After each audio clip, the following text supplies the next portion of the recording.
Databricks. Today we are diving into an exciting topic called Lakehouse Federation in Databricks.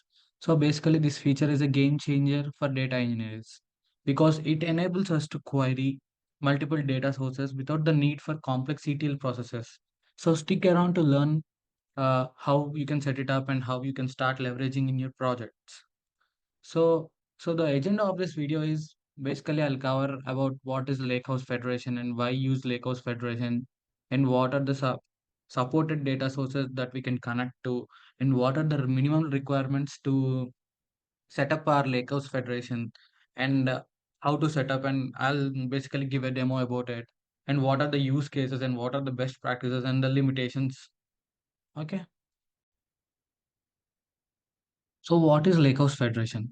Basically, it is an essential query federation platform within Databricks. It allows us to run multiple queries against multiple external data sources directly from the Databricks without needing all migrating all the data into a single system.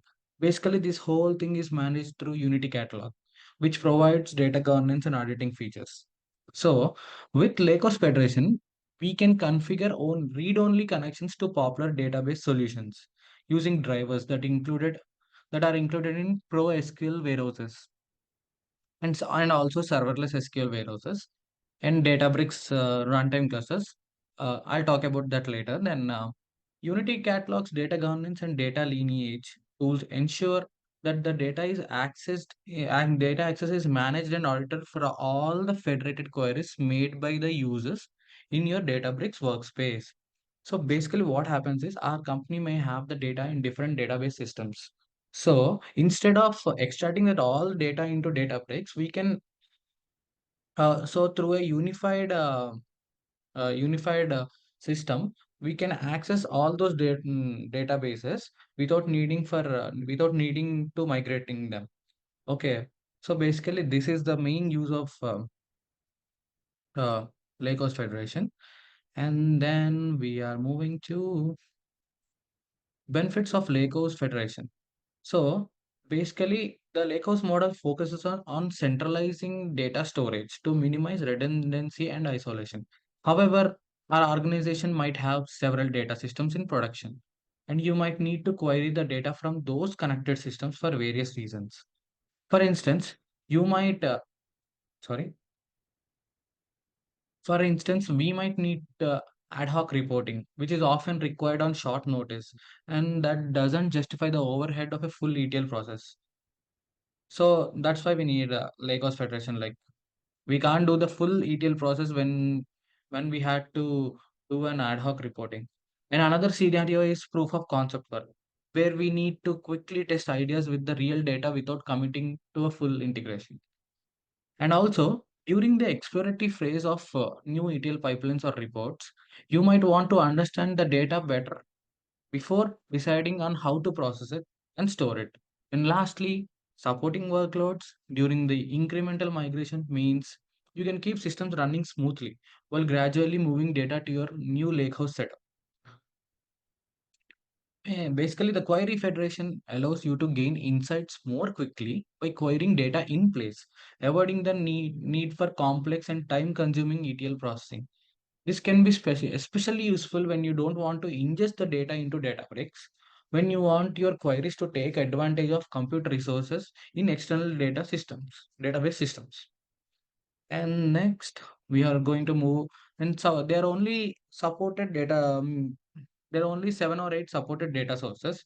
So basically, they are MySQL, PostgreSQL, Amazon Redshift, Snowflake, Microsoft SQL Server, Azure Synapse, and also Google BigQuery, and even Databricks itself. So basically, these are the wide range of supported data sources. Ensures that you can connect to and query almost any external database system you might be using.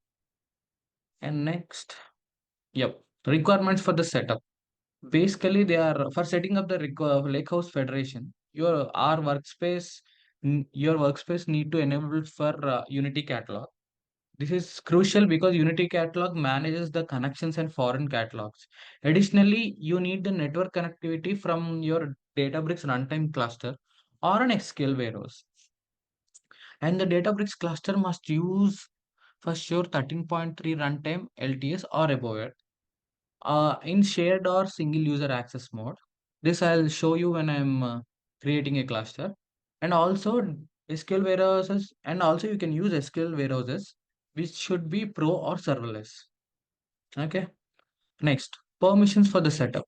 Permissions are also an important aspect. To create a connections, you must be a Metastore admin or a user with create connection privilege on the Unity catalog Metastore attached to the workspace. So to create, and also to create a foreign catalog, you need the create catalog permission on the Metastore or the and either the ownership of the connection or the create foreign catalog privilege on the connection. Now, uh, so how to set up the Lakehouse Federation? To make the dataset available for read-only querying using Lakehouse Federation, first we need to create a connection and a foreign catalog. Now let's go through the steps involved. Okay. Uh, just a second. I'll go to this one. No, yes. Yep, I got it here.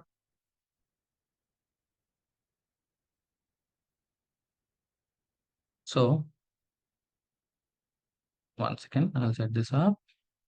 Yep, I got it. One second. So, today what I'm gonna give you demo is about. So, first, to connect to the external data where, so first, to make the, sorry. So, first we have to create a connection to connect to the external databases. A connection is a secureable object in Unity catalog, that specifies a path and credentials for accessing a database, external database system. So create a connection, we can use a catalog explorer or create connection SQL command in Databricks notebook. So I'm gonna do through the catalog explorer.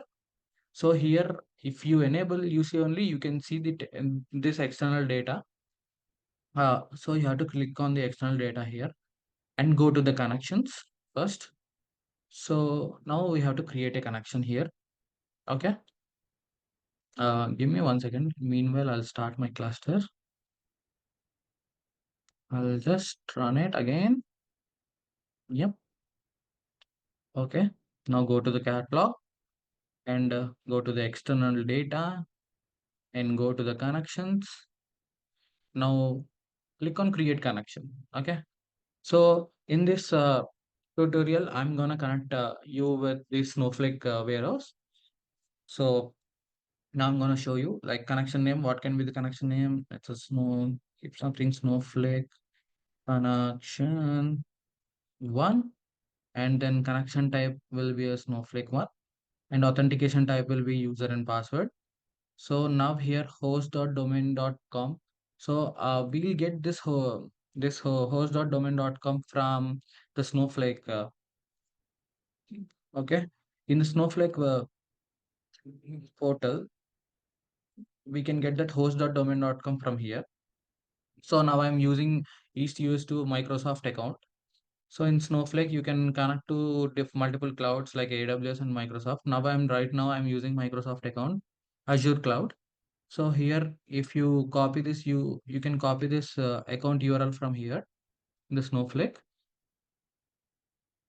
So you can paste it here, and you can take off this HTTPS.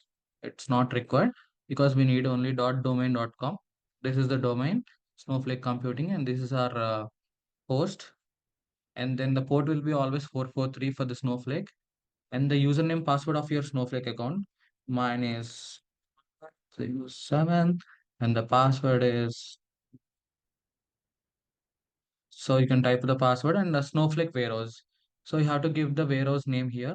And coming to the Snowflake warehouse, you will get in the admin tab. In admin, there are warehouses. I'm gonna give this compute warehouse, which is a default warehouse in Snowflake. Now type the spellings accurately, or else it won't work. Now compute warehouse. Now I'm testing the connection. Give me just a second.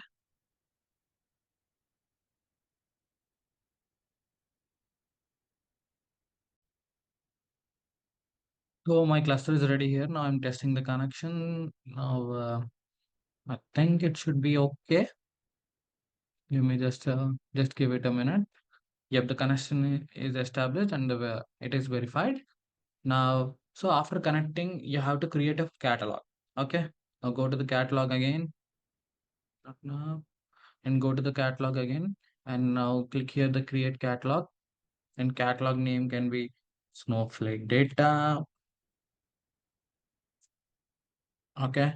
And it should be a foreign connection because we are connecting to the other databases. Okay. MySQL or like that.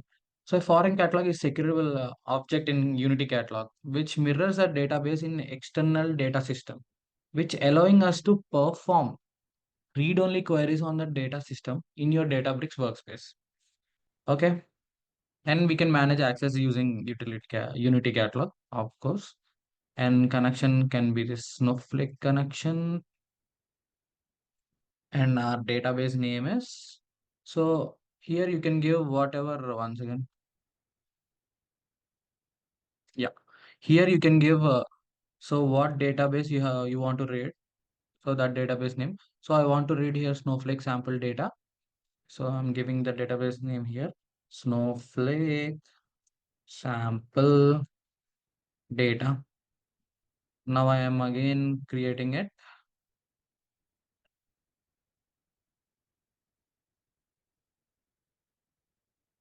So now okay. Now my I am able to connect. I am able to create a catalog. Now basically uh, Lakehouse Federation is particularly useful when we create the materialized views from the external databases. So basically, this is uh, more concern like it allows user to reference federated data and helps in scenarios where you don't want to ingest data into Databricks. So that is why we create materialized views. Now I'll create a materialized view and show to you. And um, one second, I'll go to workspace and I'll create a new notebook here. Already a new notebook is created here. Now I'll select start from Snowflake data, which is my catalog here.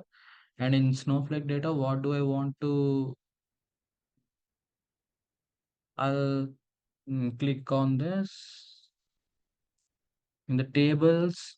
Okay, I want to query the customer data. Okay, one second. I can see it here too. I'll show it here. Here is our Snowflake data, which is our catalog. And these are all the schemas we have. I want to query the schema. And inside the TPCHSF1, we have the customer.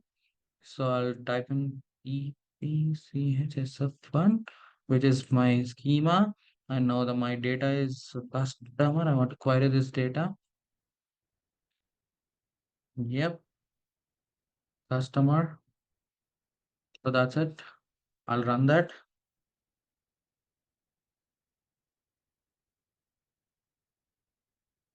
So you can see my job is running and I've got the data without extracting. So I got the data in I got the Snowflake sample data in the Snowflake account.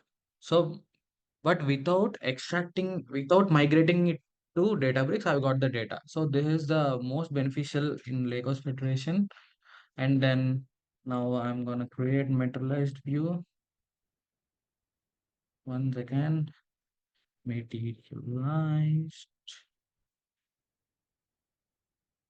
view, which can be named snow as select. I'm just gonna